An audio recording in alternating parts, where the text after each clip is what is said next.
नमस्कार. आज आपण एका अशा संकल्पनेबद्दल बोलणार आहोत जिने 1991 नंतर संपूर्ण जगाचा चेहरामोहराच बदलून टाकला. हो, मी जागतिकीकरणाबद्दलच बोलतेय. चला तर मग समजून घेऊया हे नेमकं आहे तरी काय. आता बघा, कधी ऑनलाईन युनिव्हर्सिटीमध्ये ॲडमिशनसाठी अर्ज केलाय किंवा परदेशात असलेल्या नातेवाईकांशी व्हॉट्सॲपवर बोलला आहात. या सगळ्या गोष्टी खरं तर आपण ज्या संकल्पनेबद्दल बोलणार आहोत त्याचाच एक भाग आहेत. हो, हेच तर आहे जागतिकीकरण. चला मग थोडं खोलात शिरूया आणि पाहूया की ही व्यवस्था आपल्याला कशी जोडते आणि आपल्यावर काय परिणाम करते. तर मग जागतिकीकरण म्हणजे नक्की काय? अगदी सोप्या शब्दांत सांगायचं झालं तर ही एक अशी प्रक्रिया आहे जिथे तंत्रज्ञानाच्या मदतीने संपूर्ण जग एकमेकांशी जोडलं जाते. जणू काही एक अदृश्य जाळं आहे जे आपल्याला सगळ्यांना एकत्र बांधून ठेवतं. आणि हे जाळं फक्त व्यापारापुरतं नाहीये. विचार करा, आज आपण कुठल्याही देशातल्या युनिव्हर्सिटीत घरबसल्या अर्ज करू शकतो. व्हॉट्सॲपवरून जगात कुठेही संपर्क साधू शकतो. आपल्याकडची फुलं युरोपात विकली जातात आणि चायनीज वस्तू आपल्या घरातल्या बाजारात सहज मिळतात.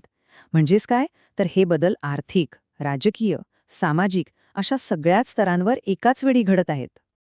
आता या सगळ्या बदलांपैकी सगळ्यात मोठा आणि डोळ्यांना दिसणारा बदल झालाय तो म्हणजे आर्थिक क्षेत्रात. पैसा आणि वस्तू यांचं एका देशातून दुसऱ्या देशात जाणं येणं प्रचंड सोपं आणि वेगवान झालंय. भांडवली गुंतवणूक आता कोणत्याही देशात सहज करता येते. आपल्या टाटा रिलायन्स सारख्या कंपन्या परदेशात गुंतवणूक करतायत. मोठमोठ्या आंतरराष्ट्रीय कंपन्यांचा उदय झालाय आणि आंतरराष्ट्रीय व्यापारात तर अक्षरशः क्रांतीच झालीय. चला या व्यापारापासूनच सुरुवात करूया. हे बघा, ह्या एका गोष्टीने म्हणजे या कंटेनर जहाजांनी व्यापाराचं चित्रच पालटून टाकलं. एकाच वेळी प्रचंड माल अगदी कमी खर्चात आणि कमी वेळेत समुद्रापलीकडे पोचवणं शक्य झालं. यालाच तर म्हणतात व्यापारातली क्रांती. पण हा व्यापार असाच अनिर्बंध नव्हता. त्याला काही नियम होते. सुरुवातीला 1986 मध्ये गॅट करार झाला, ज्याने व्यापाराचे काही नियम ठरवले. पुढे 1995 मध्ये जागतिक व्यापार संघटनेची म्हणजे WTOची स्थापना झाली. आणि मग तर व्यापारासोबतच कॉपीराईट, पेटंट यांसारख्या बौद्धिक संपदेच्या हक्कांवरही लक्ष दिलं जाऊ लागलं. पण हे सगळं कोणासाठी? या जागतिक पटावरचे मुख्य खेळाडू कोण आहेत? तर इथे दोन प्रकारच्या कंपन्या समोर येत आहेत. एक म्हणजे बहुराष्ट्रीय किंवा मल्टीनॅशनल. या कंपन्यांचं मुख्यालय एका देशात असतं, पण त्यांचं काम अनेक देशांमध्ये पसरलेलं असतं, जसे की आपले बजाज किंवा अमूल. पण दुसरा प्रकार आहे आंतरराष्ट्रीय किंवा ट्रान्सनॅशनल कंपन्यांचा. या कंपन्यांचं असं कोणतंही एक घर नसतं. त्यांचं काम खऱ्या अर्थाने जागतिक असतं, जसं की नेस्ले किंवा सिमेन्स. याचं एक उत्तम उदाहरण म्हणजे आजची एखादी आधुनिक कार. तिचे काही भाग एका देशात बनतात, इंजिन दुसऱ्या देशात आणि ती एकत्र मात्र तिसऱ्याच देशात केली जाते. हेच आहे ट्रान्सनॅशनल कंपन्यांचं जागतिक नेटवर्क. ठीक आहे, तर हे झालं आर्थिक क्षेत्र. पण जागतिकीकरणाचा परिणाम फक्त पैशांपुरता किंवा व्यापारापुरता मर्यादित नाही. त्याने राजकारणावरही खूप मोठा प्रभाव टाकलाय. पाहूया कसा? तर 3 महत्त्वाचे बदल झाले. पहिला म्हणजे 1989 नंतर म्हणजे शीतयुद्ध संपल्यावर लोकशाहीचा विचार जगभर पसरू लागला. दुसरं म्हणजे राज्याची म्हणजे सरकारची भूमिका बदलली.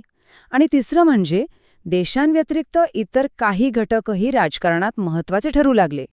आता राज्य किंवा सरकार या कल्पनेतच बदल झाला. आता फक्त कायदे करून राज्य चालवणं पुरेसं नाही, तर सुशासन आणि सहभागी शासन यांसारख्या कल्पना महत्त्वाच्या ठरल्या. याचा अर्थ काय? तर निर्णय प्रक्रियेत सामान्य नागरिक आणि सामाजिक संस्थांचा सहभाग वाढला. आणि यामुळेच आंतरराष्ट्रीय संबंध फक्त देशादेशांपुरते मर्यादित राहिलेले नाहीयेत. आता UNHRC सारख्या आंतरराष्ट्रीय संस्था किंवा ॲम्नेस्टी इंटरनॅशनल सारख्या स्वयंसेवी संस्था, एवढंच काय तर अगदी दहशतवादी गटसुद्धा जागतिक राजकारणावर प्रभाव टाकत आहेत. यांनाच बिगर राजकीय घटक असं म्हणतात. पण हे सगळे आर्थिक आणि राजकीय बदल, या सगळ्याच्या मुळाशी एकच गोष्ट आहे आणि ती म्हणजे तंत्रज्ञान. टेक्नॉलॉजीने फक्त व्यापार नाही तर आपला समाज आणि आपली संस्कृतीही मुळापासून बदलून टाकली आहे. विचार करा, इंटरनेट आणि मोबाईल फोनमुळे काय झालंय? जग खरंच एक ग्लोबल विलेज म्हणजे एक जागतिक खेडे बनलंय. आज अमेरिकेत काही घडलं तर आपल्याला भारतातल्या घरात बसून सेकंदात कळतं आणि आपण त्यावर लगेच आपली प्रतिक्रियाही देतो. इतकं जग जवळ आलंय. आणि याचा परिणाम आपल्या राहणीमानावरही झालाय. विशेषतः शहरांमधल्या तरुणांमध्ये एक नवी विश्वव्यापी किंवा कॉस्मोपॉलिटन संस्कृती तयार होतेय. आपण पिझ्झा खातो, हॉलिवूडचे सिनेमे बघतो, वेस्टर्न संगीत ऐकतो. यातून एक नवी, मिश्र संस्कृती जन्म घेतेय. ठीक आहे, हे सगळं जागतिक स्तरावर घडलं. पण याचा थेट आपल्या देशावर म्हणजे भारतावर काय परिणाम झाला? त्याचे काही फायदे झाले की तोटे? चला आता यावर एक नजर टाकूया. अर्थात सकारात्मक बाजू पाहिली तर खूप काही मिळालं. तरुणांसाठी नोकरीच्या भरपूर संधी निर्माण झाल्या. प्रायव्हेट सेक्टरमध्ये तर खूप मोठी वाढ झाली. आपली आर्थिक क्षमता वाढली. आणि जगात काय चाललंय याचे परिणाम आपल्यावर कसे होतात याबद्दलची जागरूकताही वाढली. पण नाण्याला दुसरी बाजूही असते. या जागतिकीकरणाचे काही तोटेही झाले. सरकारला लोकांच्या कल्याणासाठी योजना राबवणं अवघड झालं. मोठमोठ्या कंपन्यांच्या स्पर्धेत आपले लहान स्थानिक उद्योग टिकू शकले नाहीत. आणि सगळ्यात जास्त फटका बसला तो लहान आणि अल्पभूधारक शेतकऱ्यांना. तर यातून काय दिसतं? जागतिकीकरणाने आपल्याला एका बाजूला संधी दिल्या तर दुसऱ्या बाजूला नवी आव्हानंही उभी केली. ही एक अशी गोष्ट आहे ज्यात फायदा आणि तोटा दोन्ही आहे. आणि म्हणूनच आज आपल्यासमोर एक मोठा प्रश्न आहे.